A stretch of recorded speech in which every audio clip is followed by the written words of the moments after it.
ধর্ম নেওয়ার কথা, যিশুর নাম করবার কথা। আজকে তারা সেই যিশু খ্রিস্টের নাম ছেড়ে দিয়ে আজকে তারা হরি বল বলছে, তারা কৃষ্ণ বলছে।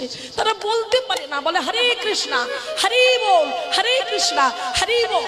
হ্যাঁ, গৌর হরি, গৌর হরিটা বলতে পারে না, বলে গৌর হরি। আজকে তারা পর্যন্ত কি করলে তারা কৃষ্ণ চরণ পাবে, কি করলে তারা আক্ষেপ করে যে প্রভু কেন আমাদের ভারত ভূমিতে জন্ম হলো না।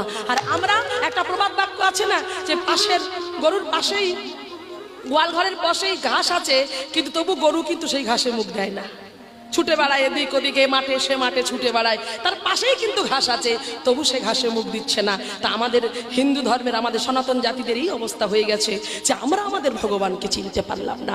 আমাদের পাশের বাড়ি কেউ যদি বৈষ্ণব হয়, যদি কেউ তিলক সেবা করে, যদি কেউ কণ্ঠে তুলসীর মালা নেয়, হরে কৃষ্ণ নাম করে, তার পাশের জন তাকে ব্যঙ্গাত্ম করে বলে